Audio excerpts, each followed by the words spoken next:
자, 오늘 말씀의 제목이 육체의 약함으로라고 하는 제목인데요. 한번 이런 질문을 먼저 좀 드리고 싶습니다. 유난히 몸이 약한 사람이 있는데 그 몸이 약한 상태에서 과연 복음 사역이 이루어질 수 있을까? 혹은 몸에 어떤 병이 있는데 그 질병을 가진 상태에서 복음 사역이 이루어질 수 있을까? 여기에 대한 질문의 대답으로 혹자는 이렇게 말할지 모릅니다. 그 약함이나 질병이 기적적으로 치료를 받아서 복음 사역에 도움이 될 수 있을 겁니다. 물론 그럴 수도 있고 그렇게 보면 된다면 참 감사하겠죠. 혹은 또 이렇게 말할지 모릅니다. 복음 사역의 진전을 이루려고 그러면 아프지 않고 건강하고 그럴 때 복음 사역이 제대로 되지 않겠습니까? 라고 말할지 모릅니다. 어떤 사람들은 복음 사역의 진전을 이루려고 그러면 부자가 돼야 하고 복음 사역의 진전을 이루려고 그러면 인기 스타가 돼야 되고 복음 사역의 진전을 이루려고 하면 뭔가 높은 자리에 한 자리 하고 권력을 가져야 된다고 생각을 합니다. 소위 성공했을 때 복음 사역이 이루어진다고 생각을 합니다. 그런데 오늘 얘기는 반대입니다. 오늘 성경에서 주는 메시지는 병을 앓고 있는 상태에서 치료받지도 못한 앓고 있는 병의 상태에서 감동적으로 복음 사역이 이루어지고 있더라. 이 얘기를 말씀하고 있습니다. 좋아진 것도 아니고 나아진 것도 아니고 드라마 같은 어떤 극적인 것이 없음에도 불구하고 여전히 초라하게 병든 상태인데도 복음 사역이 참으로 멋지게 이루어지고 있었다는 것이 오늘 이야기입니다. 13절 말씀입니다. 내가 처음에 육체의 약함으로 말미암아 너희에게 복음을 전한 것을 너희가 아는 바라 이렇게 얘기를 합니다. 사도 바울의 회상이기도 한데요. 여기 처음에라고 하는 것이 바울이 갈라디아 교회 사람들을 만났을 때를 얘기하는 것이고요. 육체의 약함으로 말미암아 이렇게 나와 있습니다. 이 본문을 조금 더 쉬운 성경으로 번역된 것을 제가 읽어드릴게요. 이렇게 되어 있습니다. 여러분이 아시는 바와 같이 전에 내가 병을 앓았던 것이 기회가 되어 여러분에게 복음을 전하게 되었습니다. 라고 말하는 겁니다. 병을 앓았던 것이 도리어 기회가 되어서 너희에게 복음을 전할 수 있었다. 이렇게 얘기를 합니다. 병든 상태에서 복음을 전했다. 이렇게 얘기를 합니다. 자, 여기서 말하고 있는 이 육체의 약한 병든 상태는 대체 어떤 것인가? 여러 가지 해석이 구구하지 않겠습니까? 평상시에 사도 바울은 몸이 약했던 사람으로 알려져 있습니다. 그래서 이제 고린도전서 2장 3절에도 고린도 교회를 향해서 내가 약하고 두려워하고 이런 표현을 썼는데 그래서 몸이 약했던 평상시에 그것을 말할 수도 있고 여기 육체의 약함이라고 하는 것이 또 많은 사람들은 말라리아 병에 걸린 것으로도 이해를 합니다. 이 사도 바울이 갈라디아를 방문했었던 것이 사도행전 14장과 16장에 나와 있는데 거기 보면은 사도 바울이 그 여정 중에 바보라는 곳을 지나서 버가를 통해서 갈라디아로 들어갑니다. 근데 버가는요, 저 가봐서도 좀 기억이 좀 납니다만은 하얀가 집안이고요. 그리고 거기는 습한 곳이어서 말라리아가 아주 유행합니다. 그래서 그 병을 앓고 있었던 상태에서 거기에서 이제 갈라디아 교회 사람들과 함께 복음을 전했다. 이렇게 이해가 되기도 하고요. 그 다음에 이 육체의 약함이라고 하는 것이 우리가 지난번에 보았던 고린도후서 12장 7절 말씀에 보면 거기에 자기 몸을 찌르는 가시라고 되어 있었어요.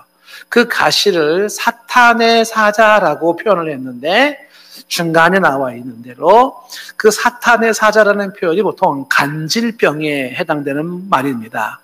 그래서 이 사도 바울은 간질병을 걸렸던 그것을 이야기하는 것으로도 이해가 되어집니다. 혹자는 이 사도 바울이 가졌던 육체의 약함이 뭐냐라고 할 때 오늘 말씀 15절 말씀을 참고하면 너희가 눈이라도 빼어내게 주었으리라 하는 표현이 나오는데 바로 사도 바울의 가장 큰 몸의 병이 눈에 있는 병이었어요. 안질이라고 보통 얘기를 하는데 다메섹 도상에서 강렬한 빛을 보면서 시력을 잃었고 그 이후에 이 사도 바울의 시력이 나빠졌고요. 혹자는 어릴 때부터 조그만 글자인 시브리어를 많이 보면서 시력이 굉장히 안 좋았다라고 봅니다. 그래서 이제 이 갈라디아서 마지막 장 6장 11절에 가면은 사도 바울이 큰 글자로 썼다 이렇게 표현을 하고 있습니다. 그래서 사도 바울이 눈이 안 좋은 상태에서 지금 안질병으로 그런 고통하는 가운데 갈라디아 사람들을 만났다고 보기도 합니다. 사도 바울의 육체의 약함이라는 것은 만성 두통이라고 보는 경우도 있고 혹은 루스드라 같은 갈라디아 한 지방이잖아요.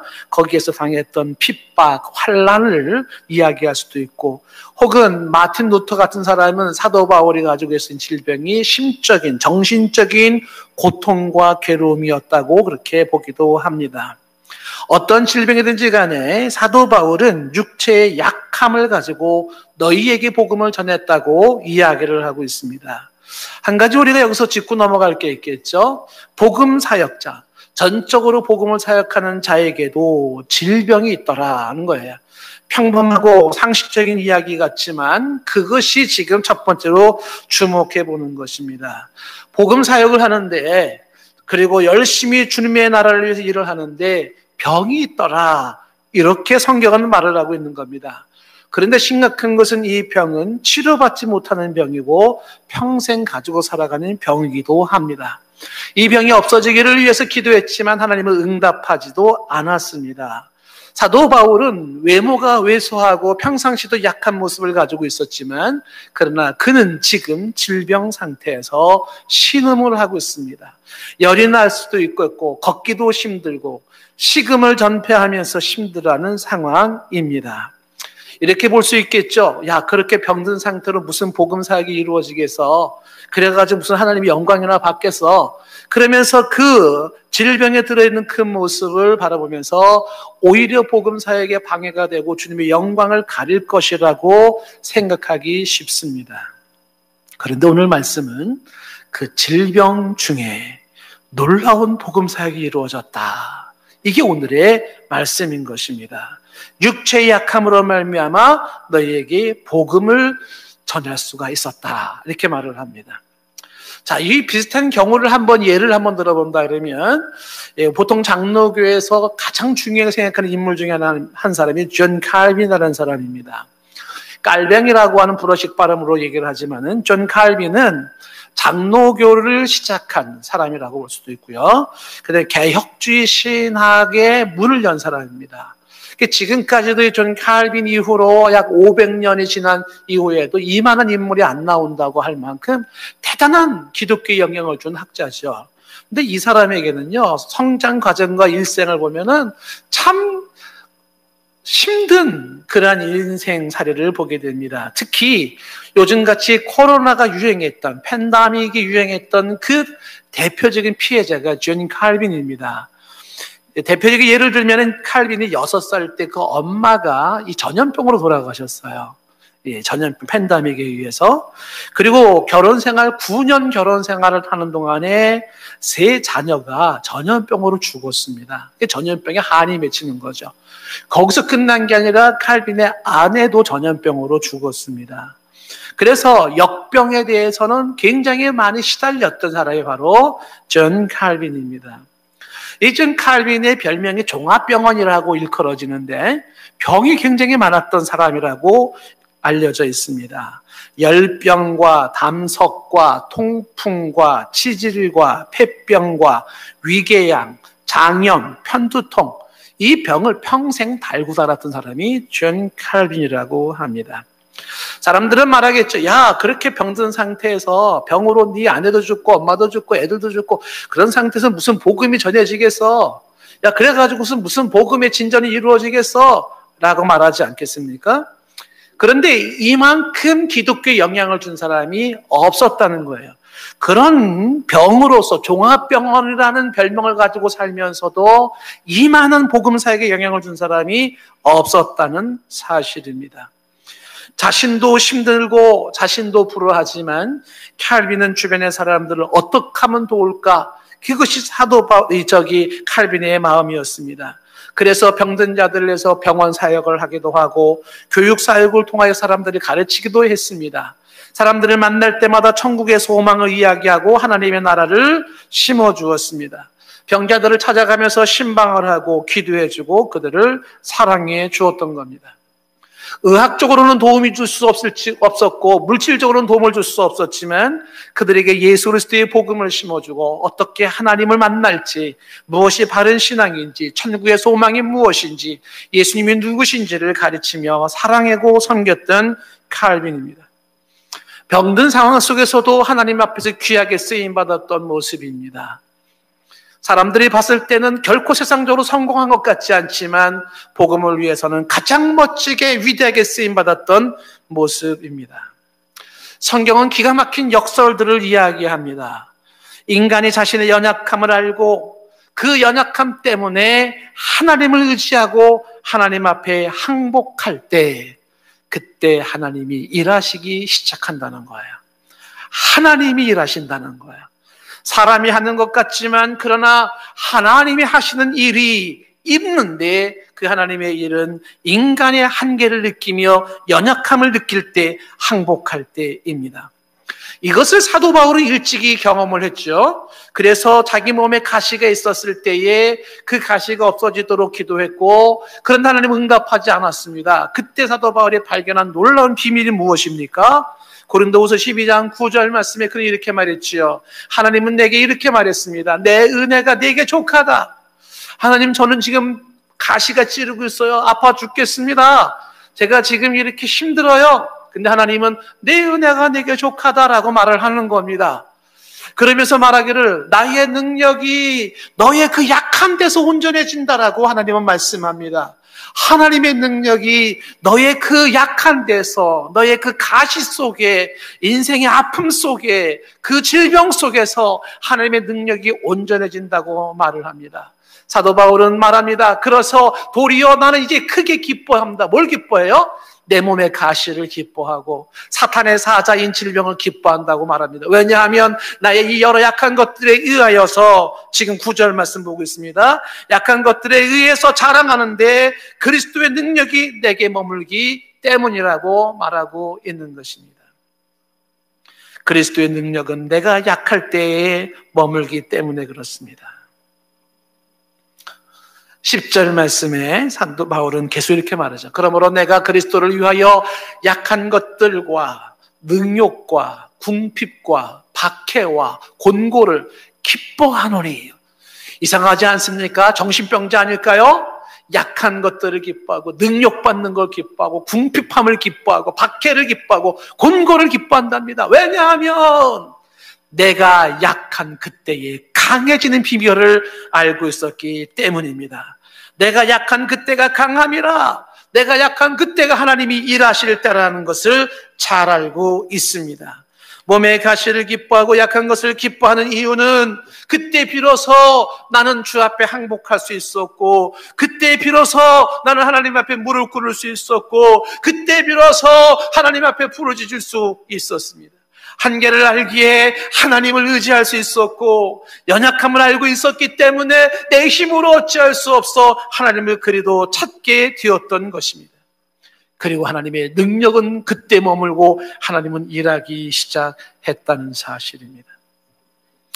인생의 밤이 깊고 고난의 무게가 한없이 누를 때, 하나님 외에는 의지할 것도 없고 하나님 외에는 의지할 사람도 없을 그때에, 자신의 지식도 경험도 자신의 권세도 쌓아놓은 재물도 주변의 사람들도 더 이상의 도움이 되지 않을 그때에 인간은 비로소 겸손을 배우게 되고, 그때에 비로소 인간은 진실이 무엇인지를 알게 되고, 그때에 비로소 인간은 인생에 대해서 진지해집니다.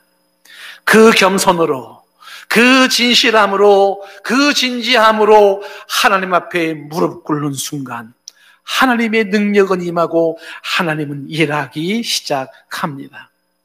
사도 바울이 그렇게 인생을 살았던 것입니다. 그렇게 연약한 모습 속에, 질병 속에 있는 상황 속에서 하나님이 어떻게 갈라디아에서 일을 하셨는지 보십시오. 오늘 말씀 계속되는 14절 말씀에 이렇게 말하고 있죠. 너희를 시험하는 것이 내 육체에 있으되 이것을 너희가 업신여기지도 아니하며 버리지도 아니하고 오직 나를 하나님의 천사와 같이 또는 그리스도 예수와 같이 영접했다고 말을 합니다. 이 14절 말씀도 쉬운 성경 말씀으로 바꿔서 읽어보면 이렇습니다. 나의 신체 조건이 여러분에게는 괴로운 짐이 되었지만 여러분은 나를 외면하거나 멸시하지 않고 오히려 하나님의 천사와도 같이 또 그리스도 예수와 같이 영접해 주었습니다 라고 번역을 합니다. 나의 신체 조건이 여러분에게는 괴로운 짐이 되었지만 그렇지 않겠습니까? 주변에 누군가가 아픈 사람이 있다 그러면 얼마나 많이 신경이 쓰이고 손이 많이 가는지 모릅니다.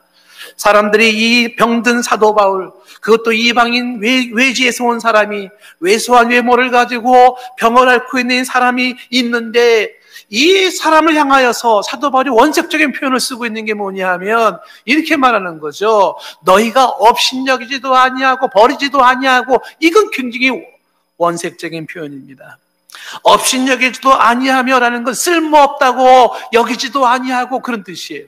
그리고 버리지도 아니하고 이 얘기는 침뱉지도 아니하고 그런 뜻입니다. 이 버린다라는 게 침뱉다라는 같은 단어예요. 사도 바울의 외관상의 모습은 쓸모없어 보이고 가치 없어 보이고 침뱉어 버려야 할 만큼 그런 사람으로 그때 비춰졌던 조건이었습니다.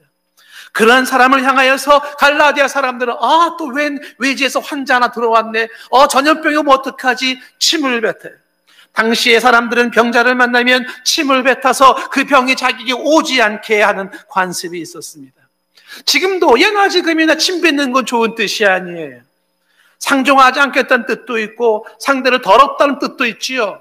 그런데 충분히 그럴 만한 사도 바울이었는데 나는 너희들이 쓸모없는 사람이라고, 웬 거지 같은 인간이 내 주변에 왔나, 왜 저렇게 병든 사람이 왔나, 만약에 안질병을 갈았다면 눈에서 고름이 꼈을 것이고, 그리고 말라리아에 걸렸다면 몸을 부들부들 떨었을 것이고, 식은땀을 흘렸을 것이고, 그리고 끙끙 앓고 있는 이 초라한 사람을 그렇게 업신여기지 아니하고 그렇게 버리지 아니하고 하나님의 천사와 같이 그리스도 예수와 같이 영접했대요. 여러분 놀랍지 않습니까? 지금 이 사도 바울에게 주어진 이 모습을 한번 생각을 해보십시오. 야, 병들었는데 복음 사역이 이루어지겠어? 그 모습 가지고 무슨 하나님이 영광이나 받겠어? 영광을 가리겠지?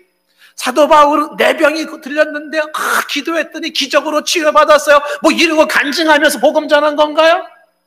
여전히 병을 가지고 있는 상태에서, 여전히 초라한 모습을 가지고 있는 상태에서도 아마 떨리는 목소리로 말을 했겠지요. 예수가 그리스도입니다 라고 했겠지요. 예수가 우리를 구원합니다 라고 말을 했겠지요. 그런데 사람들은 그 병들어 있는 사도 바울의 고백 속에 말을 들으면서 그를 업신여기지 아니하고 그를 버리지 아니하고 그에게 침뱉지 아니하고 그를 조롱하지 아니하고 그를 하나님의 천사처럼, 그리고 그를 예수 그리스도와 같이 영접했습니다. 사도 바울이 하나님 대접받았던 그 모습은 사도행전 14장에 나옵니다. 루스드라 지방에서. 그 루스드라가 갈라디아에 있는 한 지방이에요. 거기에서 사도 바울은 함께 동역했던 바나바를 제우스라고 그렇게 평가를 받고 사도행전 14장 12절에 보면, 그리고 자신은 헤르메스라고 이렇게 대우를 받았어요. 그 제우스라고 하는 것은 로마로는 주피터예요. 이게 지금 목성에 해당되고 신 중에 신의 우두머리라는 것이고, 그 신의 전령에 해당되는 게 헤르메스입니다. 허메라고 되어 있죠. 이게 로마로는 머큐리라고 얘기를 하고 있고 수성에 해당되는 것입니다. 이렇게 신대접을 하면서 13절에 보면 이런 말이 나오지 않습니까? 시외에 있는 제우스 신당의 제사장이 소와 화환들을 가지고 어떻게 해요? 대문 앞에 와서 무리와 함께 제사를 지내고 있습니다. 이 갈라디아에서 지금 있었던 일이에요. 사도 바울과 바나바를 향하여서 신이 내려왔다고 말하면서 제사장이 등단을 하고 무리들이 행진을 하고 소를 끌고 오고 화환을 가지고 오면서 예배를 하겠다고 얘기를 한 겁니다. 대단한 대우를 한 거죠. 그때 14절에 이 두 사도 바나바와 바울은 옷을 찢기 시작을 했죠. 비참한 거예요. 하나님도 모르고 예수도 모르는 사람들이 고작 할 수 있는 게 이런 거예요. 그래서 옷을 찢으면서 뛰어들어가면서 그들은 이렇게 소리를 질렀습니다. 15절 말씀. 이르되 여러분이여 어찌해 이런 일을 하십니까? 우리도 여러분과 같은 성정을 가진 사람에 불과합니다. 여러분에게 그리스도의 이 복음을 전하는 것은 이런 헛된 일을 버리고 천지와 바다와 그 가운데 만물을 지으시고 살아계신 하나님께로 돌아오게 함입니다. 여러분들은 이 복음을 들으십시오. 예수 그리스도를 통해 우리는 하나님 앞에 나아갈 수 있고 우리는 살아계신 하나님, 천지를 지으신 하나님, 그 가운데 만물을 지으신 그 하나님께로 돌아오십시오라고 외쳤던 복음의 사역이었어요. 이 복음의 사역이 갈라디아 사람들의 가슴 속에 들어가기 시작했고 그들은 사도 바울을 향하여서 남다른 사랑과 존경과 환영을 하기 시작했던 것입니다. 질병은 사탄의 가시이고 하나님의 저주라고 말할 수 있습니다. 질병에 걸린 자는 부담이 되고 그런 사람들을 멀리하기 쉬운 상황입니다. 그런데도 갈라디아 사람들은 이 사도 바울의 일행을 그렇게도 안아주고 존귀하게 여겼습니다. 사도 바울이 하는 것은 하나죠. 예수 그리스도의 복음을 증거하고 하나님을 증거하는 것이었습니다. 현재의 조건으로 봐서는 업신여김 받을 만하고 버림받기 쉬운 조건을 가지고 있습니다. 그럼에도 불구하고 천사처럼 그리스도처럼 대우를 받기 시작합니다. 고난 중에 위로하신 하나님의 손길이기도 하지만 갈라디아 사람들을 통하여 남다른 대우를 받게 하지만 그러나 이 병든 사도 바울을 통하여서 복음은 그렇게 갈라디아에 퍼졌던 것을 회상하고 있습니다. 몸이 아팠지만 그들의 사랑을 받았던 그 순간만큼은 행복했습니다. 온몸에 질병이 있어서 괴로웠지만 그러나 그들과 복음으로 하나가 되어졌던 그 순간만큼은 생각해보면 행복했습니다. 어느 정도까지 갈라디아 사람들이 사도 바울을 생각해 주었었냐 하면 오늘 15절 말씀에 이렇게도 얘기를 하고 있지 않습니까? 너희의 복이 지금 어디에 있느냐? 내가 너희에게 증언하노니 너희가 할 수만 있었더라면 너희의 눈이라도 빼어 내게 주었으리라고 말을 합니다. 눈이라도 빼줄 정도라는 거예요. 이 뺀다는 게 판다는 겁니다. 눈을 파서 준다는 거예요. 과연 누구에게 자기의 눈을 파서 줍니까? 이게 사도 바울의 안질병 때문에 눈으로 고통하니까 갈라디아 사람들이 눈을 내 빼서 주겠다. 아마 이런 것으로도 해석이 가능할 수 있습니다. 사도 바울을 위해서라면 어떤 희생도 감수하겠다는 것이 갈라디아 교회 사람들의 모습입니다. 이것이 가능할 수 있었던 것은 인간적으로 봤을 때 사도 바울이 뭔가 대단해서 뭔가 철학적으로 뛰어나서 그런 개념이 아니에요. 이 사도 바울이 예수 그리스도의 복음을 전해줬기 때문에 그렇습니다. 영혼을 구원해 주었고 하나님을 알게 했기 때문에 그렇습니다. 그래서 사람들은 그 복음에 대한 은혜와 감동 속에서 눈이라도 빼줄 만큼 그렇게 감동적으로 그 사역을 감당했던 것입니다.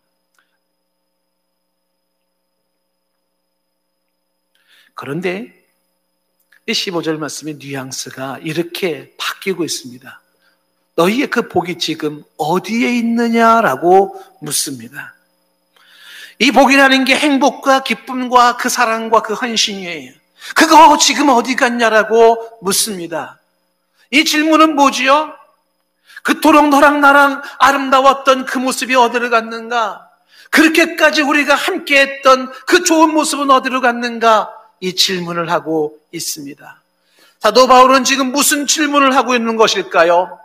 갈라디아 교회 사람들이 결정적으로 예수 그리스도의 복음을 잃기 시작했다는 것을 지적하는 것입니다.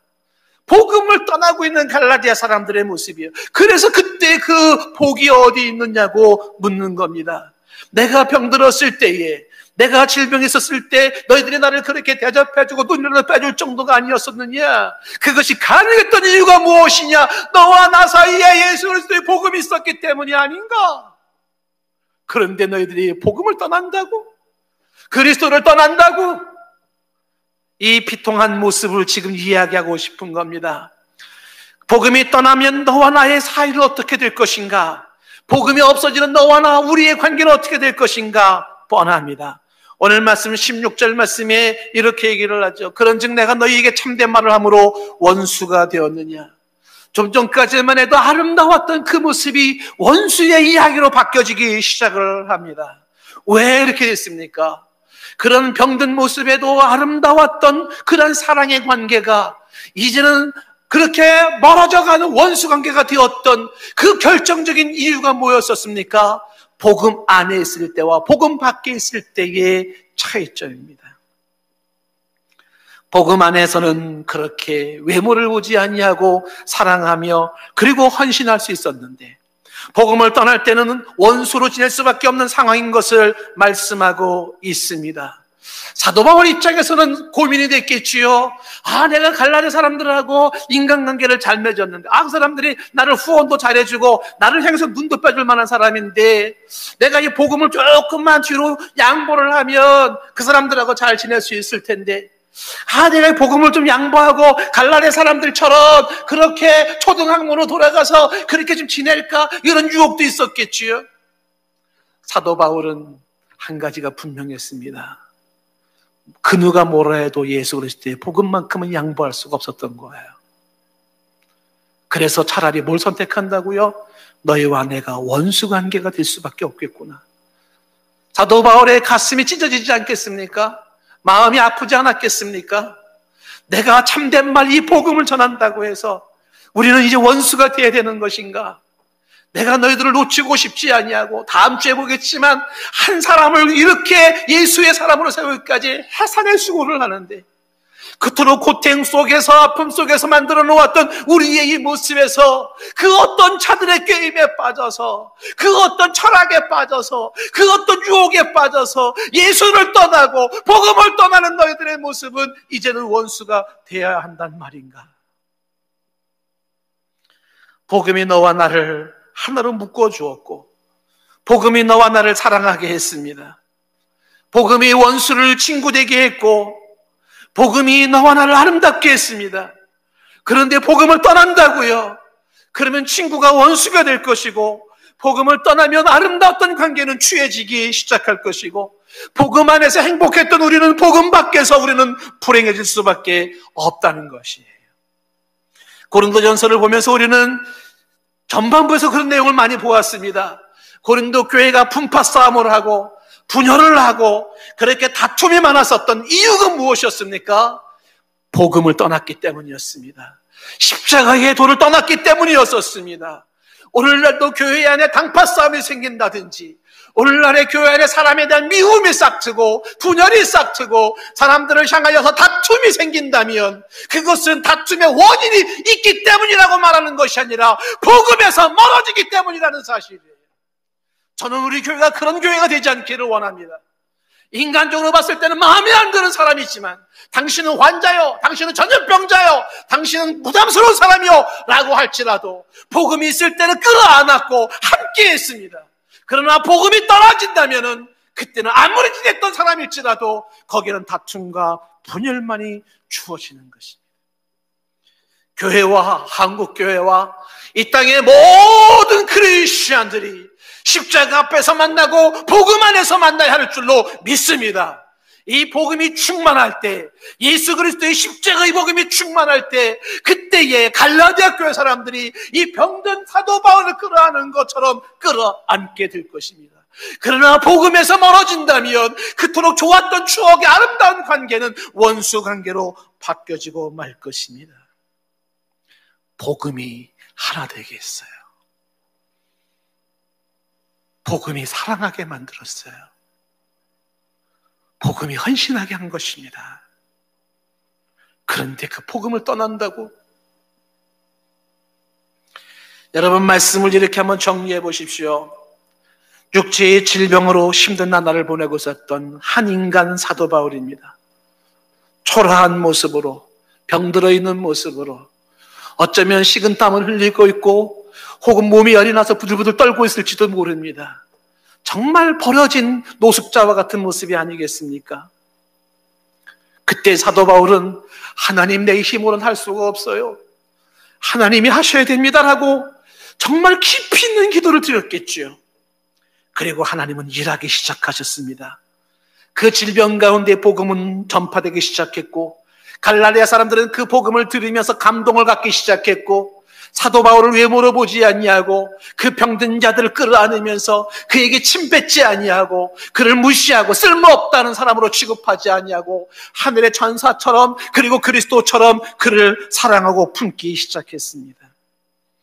복음을 통해서 하나님이 일하기 시작한 것입니다. 육체의 질병 속에 이 사도 바울은 남다른 사랑을 받았고 남다른 위로를 받았습니다. 자기 몸이 아팠을 그 순간에 주님, 내 이 모습으로 어떻게 인생을 살고 어떻게 복음 사역을 하겠습니까? 라고 했겠죠.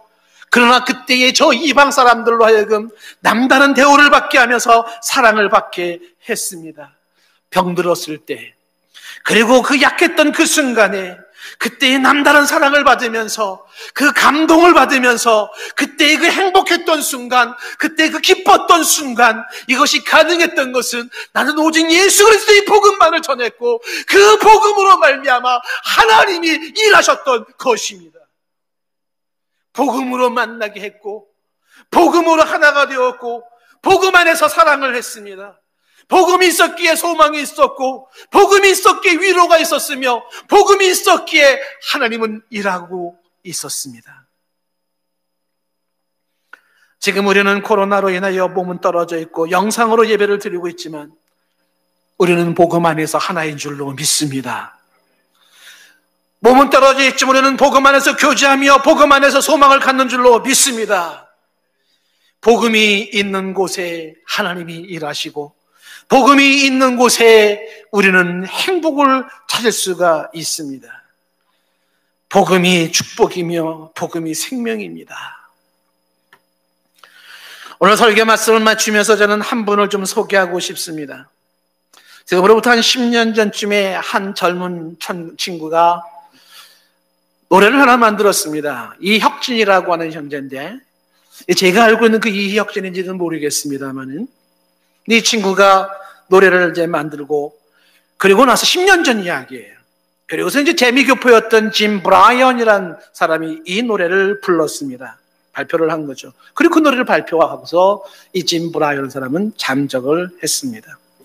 세월이 흐른 이후에 이 짐 브라이언 사람이 다시 이제 스크린으로 나타났는데, 새롭게 하소서라고 하는 프로그램에서 이 짐 브라이언의 간증하는 이야기를 들었습니다. 이분의 이야기가 이 노래를 하나 불러놓고 이혁진 친구가 만들어 노래를 부르고 그리고 사라진 거예요. 부모님을 따라서 40년 전 텍사스로 이민을 가서 어린 시절에 김영준이라는 이름으로 미국에서 크는데 한국말을 못했대요. 정말. 그래서 사람들이 영준이라는 발음도 안 들어가지고 엄마한테 때려 써가지고서 브라이언이라는 이름으로 바꿨답니다.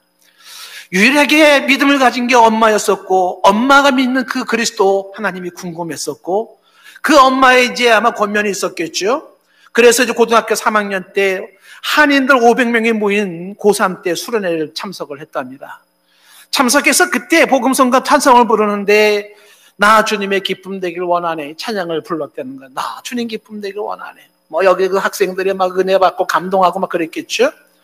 이 친구도 그 분위기에서 그냥 나 주님의 기쁨 되길 원하네 찬송을 들었는데 성령님께서 이런 마음을 주시더래요. 언제? 네가 언제 나의 기쁨이 되기를 원했냐? 순간 아주 강한 충격을 받았대요. 나 주님의 기쁨 되기 원하네. 네가 언제 나한테 기쁨 되기를 원했냐? 그리고 뒤에서 자기를 안아주시는 주님의 품을 느끼면서 그 고3 때 결단을 했다는 거야. 내 평생 주님을 위해 살겠습니다. 주님을 위해서 내가 하나님을 찬양하는 사역자가 되겠습니다. 어릴 때부터 말을 더듬어서 말을 잘 못하고 유난히 부끄러움을 많이 탔고 고3 때 막 여드름이 너무 많아가지고 여드름이 53개였을 때요. 하나 둘 셋. 방송하는 분이 미국의 주랑 비슷하네요. 뭐 이렇게 방송을 하더라고요. 여드름이 쉬운 세계. 대학을 다니면서 텍사스의 그 유명한 대학의 영문과를 다니면서도 한 과목을 남겨놓고 복음 사역을 하겠다고 결단을 하고서 찬양 사역자로 뛰어들었어요. 그리고 그에게 찾아오는 것은 극한 가난뿐이었고 외로움뿐이었습니다. 나름대로 힘겹을 견뎌나가면서 그렇게 애를 쓰는데 그에게는 보장되는 모습이 없었고, 정말 단칸방에서 그 욕실도 없는 곳에서 싱크대에서 머리를 감으면서 그러면서 가난하게 살았던 그 순간, 결정적으로 그에게 가장 어려웠던 순간에 찾아왔는데, 부모님으로부터 아마 돈을 받은 게 1억 5천만 원인데 그걸 잃어버렸어요. 이만저만해서. 그리고 그 순간에 또 몸에 병이 생겨가지고서 한쪽에 마비가 왔대요. 병원에 갔는데 신경치료를 잘못했다고 그런 얘기를 하는데, 1년간 동안 몸이 마비와가지고 걷지도 못하고, 그리고 거짓 소문, 루머는 터돌기 시작하면서 시달리기 시작했다는 거예요. 영락없는 욥의 모습으로 전락한 거예요. 내가 주님의 기쁨이 되기를 원했고, 내가 주님을 위해 살겠다고 마음을 먹었는데, 그런데 내게 들어온 거는 내게 있는 게 다 빠져나가는 그런 모습 속에서 그는 끝내 주님을 떠났답니다. 주님을 손을 놨대요. 그리고 다시 미국으로 들어가서 엄마 아빠가 하는 슈퍼마켓에서 일을 하기 시작했답니다. 새벽 2시, 3시에 일어나가지고 고생하시는 엄마 아빠의 모습을 보면서 그렇게 알바로 일을 하다가 마음을 먹었답니다. 돈 벌어야 되겠다. 돈을 벌어야 된다. 그리고서 다시 한국에 와서 영어 강의를 하면서 돈을 벌기 시작을 했다는 것입니다. 이 영어 강의를 하는데 한 사업하시는 분이 한 분이 와서 영어를 배우면서 이렇게 제안을 하더래요. 나 영어를 당신한테 배우는데 영어 성경 가지고 난 영어를 배우고 싶다. 영어 성경. 그래서 이 짐 브라운이라는 사람이 나는 이제 기독교랑 상관이 없다고. 그러니까 이분이 내가 돈을 더 많이 주겠다 그러더래요. 그래서 돈 때문에 다시 성경을 보기 시작했대. 영어 가르쳐야 되니까. 그 룻기서를 보는데 이 룻기서의 내용이 자기의 모습과 오버랩이 되기 시작을 했던 거예요. 룻기서에 보니까 나옴이라는 한 여인이 남편과 함께 두 아들을 데리고 본국에서는 못 살겠다고, 지질이 가난해서 흉년 때 못 살겠다고, 그리고 저 이방 땅 원수의 땅으로 갔어요. 거기서 한번 이민 가서 살아보겠다고 했는데 거기서 인생이 펴지는 게 아니라 잘 먹고 잘 사는 게 아니라 비극은 더 커졌어요. 남편 죽고 두 아들이 죽어버리고 비극은 커져버렸어요. 쫄딱 망한 나오미가 다시 오갈 데 없는 모습으로 본국으로 돌아올 때 며느리 하나 룻이 어머니 하나님이 내 하나님이라고, 어머님이 거하시는 곳에 내가 거하시고 어머니가 죽는 곳에 나도 죽겠다며 따라왔던 룻을 데리고서 다시 고향으로 돌아온 이 나오미. 이 짐 브라운이 이 룻기서를 얘기하면서 이런 얘기를 하는 거예요. 그 나오미가 본국에 돌아오면서 거기에 성경에 나오미가 이렇게 표현해요.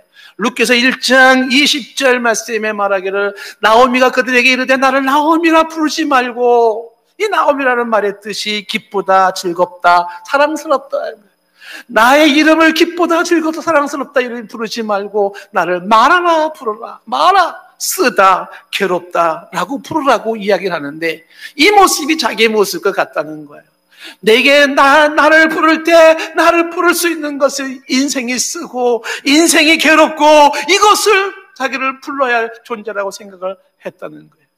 나오미가 거지가 되어져서 빈털터리가 되어져서 아무 소망도 없이 이제는 쓴 인생, 마라의 쓴물 같은 인생이 되었던 그 순간에 하나님은 일하기 시작했던 거예요. 보아스를 준비시켰고, 그리고 그를 통해서 하나님의 구원의 역사가 이루어지기 시작했는데, 이 브라이언이라는 사람이 이야기를 하는 거죠. 인생이 이런 쓰라림 속에서 하나님은 지금도 일하고 계시고 있었다는 것을. 그러면서 이 성경 공부를 통해서 사업하는 사람을 하나님이 너를 기뻐하시는 것 같다는 이야기를 들으면서 하나님 앞에 물었다는 건 정말 나를 기뻐하시냐고. 그 사람이 1억 5천만 원의 돈을 잃고서 잠적했다며 미국으로 떠날 그때의 이혁진이라는 형제의 노래를 부르고서 그리고 잠적했어요. 그리고 세월이 흘러온 지금의 시점에 그 노래는 한국교회 여러 사람들의 입에서 입으로 불려지기 시작을 한 거죠. 그 가사가 이런 거예요. 날이 저물어 갈 때, 빈들에서 걸을 때, 그때가 하나님의 때. 내 힘으로 안 될 때, 빈손으로 걸을 때 나는 고백해 여호와 이래. 인생의 날이 저물어 갈 때 허허벌판같이 외롭고 쓸쓸하게 빈들을 걸어갈 때, 몸에 병이 나서 아파서 끙끙 앓고 있을 그때, 그때가 하나님의 때, 내 힘으로 안 될 때, 빈털털이 빈손으로 걸어갈 때 나를 나오미라 하지 마라, 나를 말하라 하라. 그때 하나님은 일하고 계셨다는 거예요. 주가 일하시네, 주가 일하시네. 주께 마지막 하나까지 아낌없이 드릴 그때에 주가 일하시네, 주가 일하시네. 신뢰하며 걷는 자에게. 나오미 뿐일까요? 사도 바울 뿐일까요? 저는 설교 전에 이렇게 여러분에게 질문했지요. 유난히 몸이 약한 사람이 있다면 그 약한 몸을 가지고 복음의 진전을 이룰 수 있을까? 몸에 병을 가지고 있다면 그 병을 가진 채로 복음의 진전을 이룰 수 있을까? 내가 약한 그 순간에, 초라한 그 모습에서 복음의 진전을 이룰 수 있을까? 오늘 말씀은 있다예요. 왜? 그때 주님이 일하실 때이기 때문에 그래요. 연약함 속에서 병들었을 때 주가 일하시고, 인생에 실패했을 때 주가 일하시고, 한없이 외로웠을 그때 주님이 일하실 때고, 인생이 너무너무 힘이 들 때 그때가 주를 일하실 때이고, 아무런 소망이 없어 보일 그때가 주님이 일하실 때입니다. 복음을 붙잡고 있는 한 복음 안에서 남다른 사랑과 위로를 받고 복음의 역사는 진행될 것입니다. 우리 한번 이 찬양을 같이 좀 불러볼까요? 생소하신 분도 좀 계실지 모르겠지만 가사를 생각하시면서 노래를 배운다는 심령으로 한번 불러보겠습니다. 나의 저물어 갈 때, 빈들에서 걸을 때, 그때가 하나님의 때. 내 힘으로 안 될 때, 빈손으로 걸을 때, 내가 고백해 여호와 날이 저물어 갈 때, 날이 저물어 갈 때, 빈들에서 걸을 때, 그때가 하나님의 때.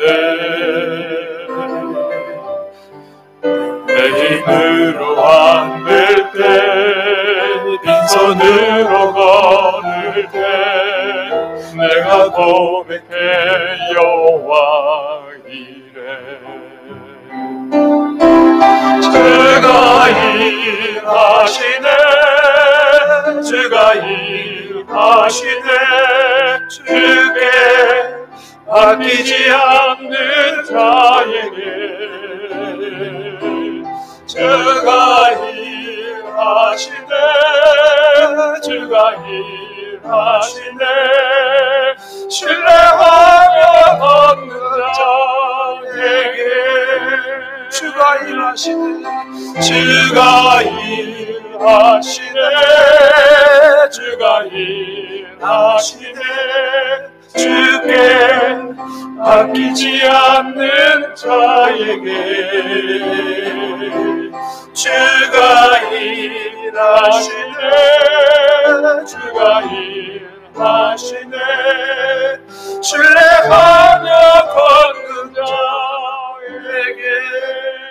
우리 모인 곳에, 우리 모인 이곳에 주님 함께 계시네.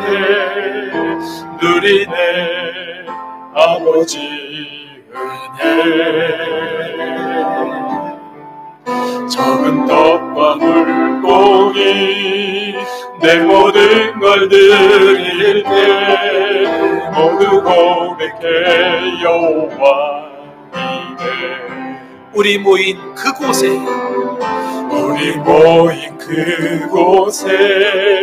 주님 함께 계시네.